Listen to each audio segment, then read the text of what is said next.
দেখো কতগুলো আম ধুয়ে ধুয়ে কেটে নিই ভালো করে জল দিয়ে। কত গুড় লাগবে বলো তো, কি বড় বড় আম দেখো। এই আম মানে এই যে পড়া আম, তো বৃষ্টি ঝড় বৃষ্টি হয়েছে, দেখুন কত আম কেটে নিই ধুয়ে ধুয়ে জল দিয়ে। ঠিক আছে, আমগুলো কেটে লবণ হলুদ দিয়ে দিয়েছি। এই যে এটা দিয়েছি 2 চামচ, এটা দিয়েছি 1.5 চামচ, এটা কম একটু এটা বেশি একটু। আর এই চামচের এতে দিয়েছি 2 চামচ হলুদ, এটা দিয়েছি 2 চামচ হলুদ। এবার এগুলো মেখে নেবো ভালো করে। রোদ্দুরে দিলে ভালো হতো, রোদ্দুরটা ছিল নেই।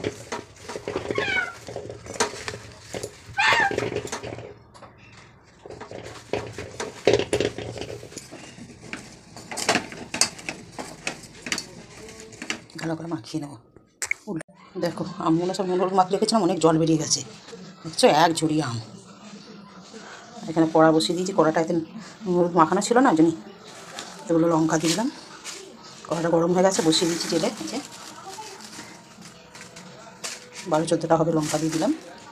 আর এখানে কিছু মশলা নিয়েছি, সর্ষে, 5 ফোড়ন, আর জিরে, আর এটা ধনে, আর মৌরি আর মেথি আলাদা করে নিইনি, এই যে 5 ফোড়নের মধ্যে আছে, তার জন্য আমি আলাদা করে আর নিইনি। এইগুলো এই কড়ায় ভেজে নেড়ে নেবো ভালো করে, একটু দিয়ে মিক্সিতে ইয়ে করে নেবো, বেটে নেবো। বেটে মানে কি আধা ভাঙা করে নেবো, কেন আচারের মশলা একদম পুরো মিহি করে না।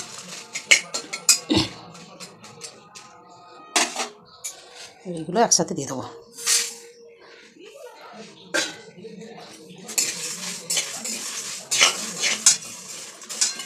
সরষেগুলো ফটফট করা অবধি নেড়ে নেবো। সরষেগুলো ফটফট করছে, এই যে দেখতে পাচ্ছে। এইবার এই অবস্থায় ঢেলে নেবো।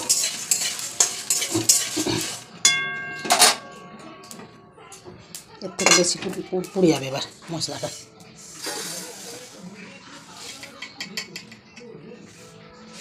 দিয়ে আবার কড়াটা বসিয়ে দিলাম,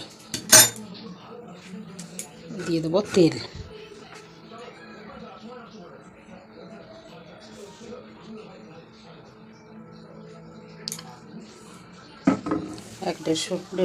দেড়শো হবে তেলটা, দিয়ে দিলাম। দিয়ে দেবো কটা লঙ্কা, দিয়ে দেবো 5 ফোড়ন,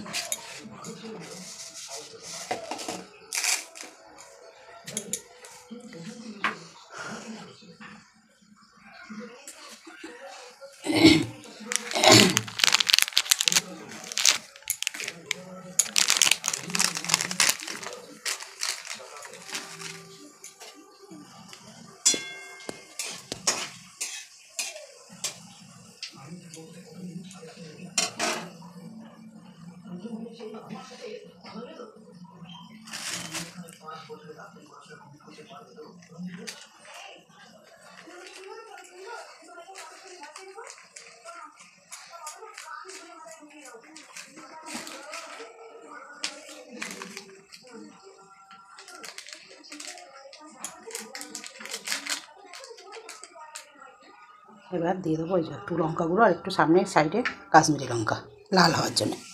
এবার সাথে সাথেই আম দিয়ে দেবো, নাড়া পুড়ে যাবে, তাও গ্যাস কমানো হচ্ছে।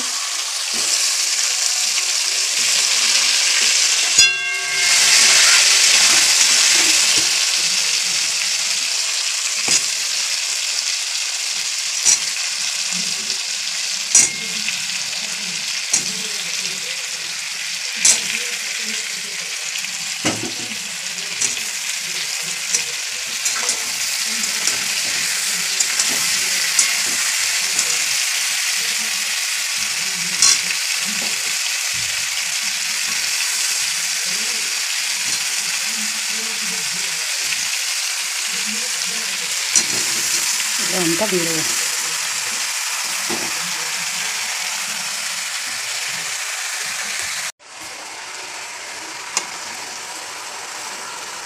দেখো তেল আর জল, দেখো আম ছেড়ে যাচ্ছে। গুড় দেবো, গুড় দেওয়ার আগে ফুটিয়ে নেবো। আমার মায়েরা বলতো যে গুড় এরকম আমের মধ্যে দিলেই সেই আম বেশি দিন থাকে না, এগুলো যার জন্য একটা কড়া বসিয়ে নিয়েছি। এখানে আমার আইডিয়া নেই, 5-6 কেজি আম হবে এটা। হ্যাঁ, তার জন্য 1.5 কেজি গুঁড়া নিয়ে নিয়েছি। গুড়টাকে ভালো করে ফুটিয়ে নেবো, ফুটিয়ে তারপরে এর মধ্যে দেবো। বলে কাঁচা গুড়ে, আমের মধ্যে কাঁচা গুড় দিয়ে দিলেই ওই আমের আচার বেশি দিন থাকে না। তো এটা টক ঝাল মিষ্টি আমের আচার। এবার আমটা বেশিই লাগবে, কেন এই গুড় মিষ্টিটা আর কি, মিষ্টিটা বেশি না দিলে তো বেশি টক হবে, তাই না? যার জন্য গুড়টা ঢেলে নিতে হবে। মায়ের আচার করতো, মায়ের কথা বলতে বলতে অফ করে দিলাম। হাতে ছাঁকা লেগে গেছিলো আমার আসলে গুড়টা ঢালতে গিয়ে। একটা কালো মতন কী ছিল, ফেলতে গিয়ে ছাঁকা লেগে গেছে হাতে, তার জন্য অফ করে দিলাম ক্যামেরাটা। এই গুড়টা ফুটিয়ে আমগুলো তেলে ভেজে নিয়ে তুলে নিতে হয়, নিয়ে তারপরে গুড়টাকে টকবক টকবক করে ফুটবে, তার মধ্যে আম দিতে হয়। তবে সেই আচার বছরের পর বছর ভালো থাকে। 5 বছর 6 বছর পর পর্যন্ত বাইরে, তখন আর আগেকারের দিনে তো ফ্রিজ থাকতো না কারো বাড়িতে, সেই 5 বছর 6 বছর মতন কেমন করে আচার করবো, আমাদের 2 দিন থাকে না তো নষ্ট হয়ে যায় আচার। এত আচার ভালো থাকে, আর লাল টক টক করতো আচার। কেমন করে আচার করো তুমি, এত দিন ভালো থাকে? তোমরা খাও না, করো খালি এক গাদা করে? না, তোরা এসে এসে খাবি, বা যখনই আসতো কৌটো ভরে ভরে নিয়ে আসতো আমাদের জন্য, আমরাও বাইরে রেখে দিতাম, কিছুই হতো না, কি সুন্দর আচার থাকতো। খালি আলে কালে 6 মাসে 9 মাসে রোদ্দুরে দিত একবার করে। বয়স্ক মানুষ বুঝতেই পারছো, ভুলে যায় অর্ধেক দিন রোদ্দুরে দিতে। এই 6 মাসে 9 মাসে হয়তো একদিন রোদ্দুরে দিল। কেমন করে আচার করো তুমি? এত আচার কত সুন্দর হয়। বলে বেশি ঝোল রাখবি না আচারে, শুকনো শুকনো করবি আর রোদ্দুরে দিবি, মাঝে মাঝে আর রোদ্দুরে দিবি, আর এঁটো হাত দিবি না, এসব করতো। ভালো জামা কাপড়ে ধরবি, মানে বাসি বুসিতে ধরবি না, তাই বলতো। দিয়ে এরকম করে করবি, দেখবি ভালো থাকবে। আর পদ্ধতিতে তো আমরা জানতাম না আচার করার, আমরা তো আম নেড়ে চেড়ে গুড় ঢেলে দিতাম। এবার কাঁচা গুড়েতে ওই জন্য নষ্ট হয়ে যেত। কাঁচা গুড়েতে দিতাম, গুড়টা তো আর হতো না। এই যে এখন যেমন এই যে ফুটে ফুটে ফুটছে গুড়টা আলাদাভাবে, এটা তো আমের সাথে ফুটতো। বলতে এরকম করে করবি, দেখবি ভালো থাকবে। তো এরকম করে করে দেখি। আর এবার সবাই তো চায় যে একটা ভালো জিনিস করছি, 2 দিনে খেয়ে নেবো, কি না 2 দিনে শেষ হবে সম্ভব। আর এরকম করে ফোটালে দেখো গুড়টা লাল হয়ে যাচ্ছে, দেখেছো? এটা কমানো আছে, তাও দেখছো গুড় ফুটছে কীরকম। এই ফোটান্ত অবস্থায় এর মধ্যে দিয়ে দেবো। আর এই আমের জলটা শুকাবে, তারপর গুড়টা দিবি। আমের জল নেই এবার। আর এই দেখছো কিছু আম গলেও গেছে। এবার এর মধ্যে গুড়টা সাঁড়াশি করে ধরে ঢেলে দেবো। এবার সবাই চায় কিছু জিনিস ভালো করি, কিছু বেশি দিন ধরে খাবো, তাই না? এবার আচারটা করে 2 দিন থালায় ঢেলে রোদ্দুরে দিবি, দিয়ে তারপরে বয়ামে করবি, তাই বলতো আমার মায়েরা। দেখো বন্ধ করে দিচ্ছি, তাও দেখো দেখো অবস্থা।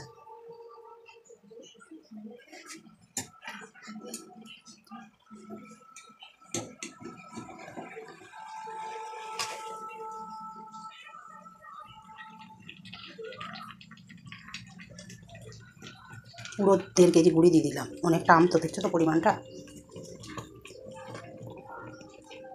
আর লাল টকটক করতো আচার মায়েদের। আমি বাবা লঙ্কা গুঁড়ো দিত না, কিছু দিত না, আমি তো লঙ্কা গুঁড়ো দিলাম, কিছু দিত না, তাও কি সুন্দর কালার হতো। আর আমাদের পরিবারে এমনি মিষ্টিটা বেশি খায়, তার জন্য পরিমাণে ঝালটা একটু বেশি দিলাম।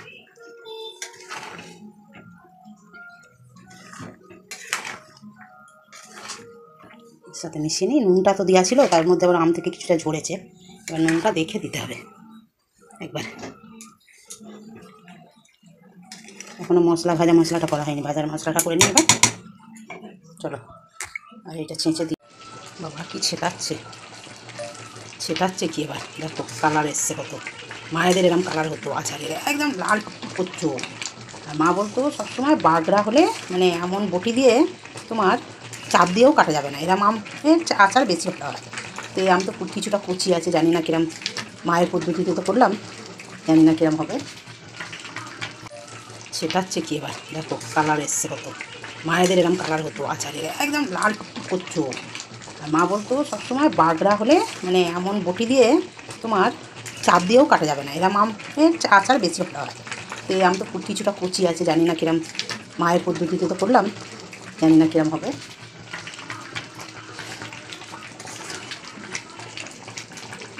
জানি না কতদিন ভালো রাখতে পারবো কি। মা যেমন যেমন বলতো, আগেকারের মানুষ না, আগেকারের মানুষরা তো ফ্রিজ থাকতো না, কিছু থাকতো না, আর এই আচার মাচার দিয়ে বেশি ভাত খেত। অত তরি তরকারিও বেশি করতো না। আর মশলাটা কী সুন্দর ভাজা, মশলার গন্ধ বেরিয়েছে বলো বন্ধুরা। অল্প একটু দিয়ে দেবো, এরপর পরে আবার দেবো। একটু দিলাম, হাত বাটা করে নিয়েছি, কী সুন্দর গন্ধ বেরিয়েছে। খুললাম যে এই ঢাকনাটা, গায়ে ছেটাচ্ছে কি, এদিকটা দেখো ভর্তি হয়ে গেছে। আগেকার মা কাকিমারা না খুব সুন্দর জিনিস বানাতো, পুরোনো দিনের আচার বানাতো, কত দিন 3 বছর 5 বছর পর ধরে খেত না।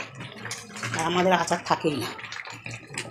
ওই বাগড়াওয়ালা আম দিয়ে মা বলতো বেশি ভালো হয়, মানে এমন নিয়ে গায়ের চাপ দিয়েও কাটা যাবে না আম। বটি, তোমার ইট, নোড়া দিয়ে কাটতে হতো, সেই আমের আচার বেশি ভালো হয়। কী আর করা যাবে। এই ছোটো আমি করেছি, এখন কতদিন জানি না ভালো রাখতে পারবো। তোমরাও করে দেখো এরমভাবে এরম হয়। কত জল বেরিয়েছে দেখছো, তার মধ্যে গুড়টা দিলাম আরও। জলটা তো আগেই শুকিয়ে গেছিলো, আমের জলটা, তারপরে গুড়টা দিলাম। এবার গুড়টা তা ওখানে কিছুটা মরেছে, ধিমে আছে বসানো ছিল। এই দেখো পড়ছে কেমন, দেখো গায়ে পড়লে না একদম এমনি এমনি হাতে ছাকা লেগে গেছে। কিন্তু একটা গুড়টা দিয়ে দিয়েছি, একটা ইয়ে পড়েছিল, পিঁপড়ে পড়েছিল, কালো পিঁপড়ে হয় না গুড়ে, পিঁপড়ে পড়েছিল, তুলতে গেছি, এবার গুড়টা গরম হয়ে গেছে, তো ছাকা লেগে গেছে হাতে। দেখছি যেগুলো করছি সেগুলোই দেখো একেনে হয়ে গেছে, ছেড়ে গেছে। আর একটু শুকুক, দেখো বন্ধুরা চিপকে চিপকে পড়েছি অবস্থা দেখো। তাও বারে বারে আমি তাদের মুছছি, ঠিক আছে, এটা মুছে মুছে হয়ে গেছে। কপালে চলে এলো ছিটকিয়া, অফ করে দেবো। এবার একটা মশলা দেবো, তারও একদম পুরো বসে যাবে, ঠান্ডা হবে পুরো বসে যাবে। এবার অফ করে দেবো।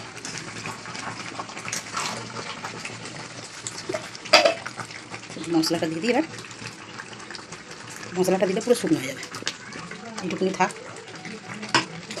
ঝালটা বাবা অফ করি আগে, পুরো মাথায় পাতায় চলে আসছে, কপালের মুখে। অফ করে দিলাম, এখনও ফুটছে দেখছো, অফ করে দিয়েছি। দাও, এটা পুরো ঠান্ডা হয়ে যাবে, 2 দিন রোদ দূরে দেবো, কি থালাতে ঢেলে রোদ দূরে দিয়ে তারপরে বয়ামে ভরবো, কাঁচের বয়ামে। এখন এখানে বসানো থাক, পরে থালায় ঢেলে ঘরে এখন পাখার তলায় রেখে দেবো। কালকে রোদ দূরে দেবো, দিয়ে কালকে দেবো, দেখবো কতটা টানে, তারপর নাহলে 2 দিন দেবো, দিয়ে তারপরে বয়ামে ঢোকাবো। বয়ামে পড়ে তারপরে দেখাবো তোমাদের। হ্যাঁ দেখো, দেখতে তো দারুণ হয়েছে, খেতে কেমন হয়েছে জানি না। যেগুলো বাগড়া আছে দেখো, সেগুলো এখনও গোটা গোটা আছে। যেগুলো কুচি একটু ছিল, বাগড়াটা কম হয়েছিল, সেগুলো একদম ছাড় ছোট কুটে গেছে। দেখো কুচি হলে একদম মানে গলে গেছে, মানে এইগুলো ইয়েগুলো খোসা সমেত যেহেতু কেটেছি, খোসাগুলো এই দেখো কত শুকনো হয়ে গেল। দেখো দেখো, এটা ঠান্ডা হবে যাতে তত আরও টেনে যাবে। মা বলতো না বেশি ঝোল লাগলে বেশি, ওই ঝোলের কারণে নষ্ট হয়ে যায় আরও, ওর জন্য আমি শুকনো করলাম। এটা আরও যত ঠান্ডা হবে, এখন তো গরম হাওয়া করছে, যত ঠান্ডা হবে তত ইয়ে হয়ে যাবে, টেনে যাবে, একদম শুকনো হয়ে যাবে। তবে আমার এই আচার করাটা কেমন হলো, তোমাদের কেমন লাগলো তোমরা একটু কমেন্ট করে জানিও। পারলে আমার মতন পদ্ধতিতে করে দেখো, কেন বয়স্ক মানুষের কথা তো, ভালো হলেও হতে পারে। এখন তো বেশিরভাগই কারো আচারই থাকে না। দেখা যাক, তোমরাও বানিয়ে দেখো। আমার বলা কথা তো তোমরা আর বারবার দেখতে আসবে না বা শুনতে আসবে না, তোমরাও করে একবার ট্রাই করো কি হয়। পারলে লাইক কমেন্ট করো, বন্ধুদের সাথে শেয়ার করো বেশি বেশি করে। আর যাই বন্ধুরা বাচ্চা আছে তাদেরকে অসংখ্য ধন্যবাদ। চলো টাটা।